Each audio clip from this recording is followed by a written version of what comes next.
మహాగణాధిపతి నమ శ్రీ గురుభ్యో నమ శ్రీమాత్రే నమ. గురించివాణి ఆస్ట్రో ఛానల్ ప్రేక్షకులకి స్వాగతం. కుజగ్రహం యొక్క మార్పు. కుజుడు ధనుసు రాశి నుండి మకర రాశిలోకి తన ఉచ్చ క్షేత్రమైన ఈ రాశిలో ఈయన జనవరి 16 నుండి ఫిబ్రవరి 23వ తారీఖు వరకు ఈ సంచారం చేయడం అనేది జరుగుతోంది. ఈ కుజగ్రహం యొక్క మార్పు అనేది ద్వాదశ రాశుల వారికి కూడా శుభాశుభ ఫలితాన్ని ఇవ్వడం అనేది జరుగుతుంది. సహజంగా కొన్ని రాశుల వాళ్ళకి శుభ ఫలితాన్ని, కొన్ని రాశుల వాళ్ళకి అశుభ ఫలితాన్ని ఇవ్వడం అనేది జరుగుతుంది. శుభ ఫలితాలు వాళ్ళు మరిన్ని శుభ ఫలితాలు పొందడానికి ఎటువంటి పరిహారాలు చేసుకోవాలి, అలాగే అశుభ ఫలితాల వాళ్ళు వాళ్ళ యొక్క ఫలితాలను అంటే వాళ్ళ యొక్క అశుభ ఫలితాలను తగ్గించుకోవడానికి ఎటువంటి పరిహారాలు చేసుకోవాలి అనే విషయాన్ని ఈ వీడియోలో తెలుసుకుందాం. ఆఖరిగా మీనరాశి. మీనరాశి వారికి కానీ చూసుకున్నప్పుడు ఈ యొక్క కుజుడు లాభస్థానంలో సంచారం చేయడం అనేది జరుగుతుంది. లాభస్థానంలో ఎప్పుడైతే అంటే గత కొంతకాలంగా కూడా కుజుని యొక్క మార్పు ఏదైతే ఉందో దాని ద్వారా మీనరాశి వాళ్ళకి వ్యతిరేక ఫలితాలు పొందడం అనేది జరుగుతుంది. అయితే ఈ ఏకాదశ స్థానం వల్ల కాస్త ఇప్పుడు కొంచెం వీళ్ళకి ఊరట లభించడం, అందులో ఈయన తన ఉచ్చక్షేత్రమైన మకర రాశిలో సంచారం చేయడం అనేది జరుగుతోంది. అయితే కుజుడు ఏకాదశ స్థానంలో సంచారం చేయడం వల్ల గత కొంతకాలంగా ఏమైనా అనారోగ్య సమస్యలు ఉంటే మాత్రం అవి ఖచ్చితంగా తగ్గుముఖం పట్టడం అనేది జరుగుతుంది. మంచి ఆరోగ్యంలో మంచి మార్పులు కూడా వస్తాయి.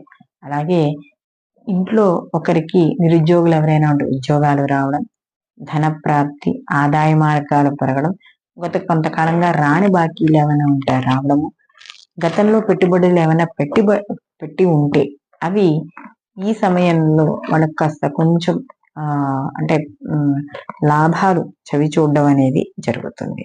అలాగే ఇక్కడ నూతన వస్త్రాలు, ఆభరణాలు, ఇలాంటి విలువైన వస్తువులు కొనుగోలు చేయడం అనేది ఇక్కడ కనబడుతుంది. అలాగే వంశాభివృద్ధి, ఎవరైనా ఇంట్లో సంతానం లేదు అనుకున్న వాళ్ళకి శుభవార్తలు వినడము, అలాగే కాస్త పనుల్లో ఆటంకాలు లేకుండా ముందుకు వెళ్ళడము, సమాజపరంగా కీర్తి గౌరవాలు లభించడం, ప్రతి పనిని కూడా సమయానుకూలంగా పని చేసుకోవడం, అంటే ఏదైనా ఒక పని మొదలు పెడితే దాన్ని అనుకున్న సమయానికి పూర్తి చేసుకోవడం, ఆటంకాలు వచ్చినా కూడా ధైర్యంగా ముందుకు వెళ్ళడం, ఎవరు అంటే శత్రువుల్ని కూడా మిత్రులుగా భావించి సహాయ సహకారాలు చేయడం, ఇలాంటివన్నీ కూడా ఈ యొక్క మీనరాశి వాళ్ళకి జరుగుతాయి.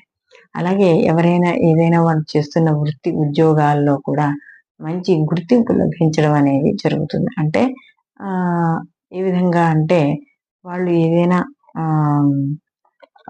ఒక పని చేయాలని అనుకున్నప్పుడు ఆ పనిని చాలా దీక్షతో చేయడం, అలా చేయడం ద్వారా వాళ్ళ యొక్క నిబద్ధత, ఆ సమయపాలన ఇవన్నీ కూడా చూసి పై అధికారుల యొక్క మన్ననలు పొందడం, ఇలాంటివన్నీ కూడా జరుగుతుంది. విద్యార్థులు పోటీ పరీక్షలు రాసే వాళ్ళందరికీ కూడా అనుకూలంగా ఉండడం, ముఖ్యంగా సివిల్ సర్వీసెస్ వాటిల్లో పనిచేసే వాళ్ళు వీళ్ళందరికీ కూడా మంచి గుర్తింపు లభించడం, ప్రతి పనిని కూడా చాలా ఉల్లాసంగా ఉత్సాహంగా చేసుకోవడం, బంధువుల్ని మిత్రుల్ని కలుసుకోవడం, ప్రతి పనిలోనూ కూడా విజయం సాధించాలనే తపన, దానికి సంబంధించినవి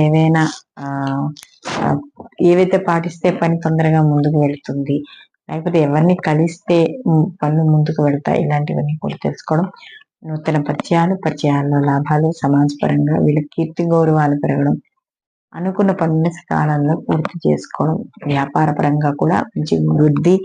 మొత్తం మీద ఈ రాశి వాళ్ళకి ఈ కుజగ్రహం యొక్క మార్పు అనేది చాలా అనుకూలమైన ఫలితాన్ని ఇస్తుంది. అంటే గత కొంతకాలంగా ఏదైతే పనులు ఆగిపోయే పనులన్నీ కూడా ఇప్పుడు ఈ సమయంలో ముందుకు వెళ్ళడం అనేది జరుగుతుంది.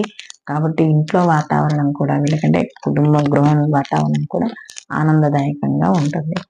వీళ్ళు ప్రతి నిత్యము కూడా సుబ్రహ్మణ్య ఆరాధన చేసుకుంటూ ఉండడం ద్వారా వీళ్ళకి మరిన్ని మంచి ఫలితాలు పొందడం అనేది జరుగుతుంది.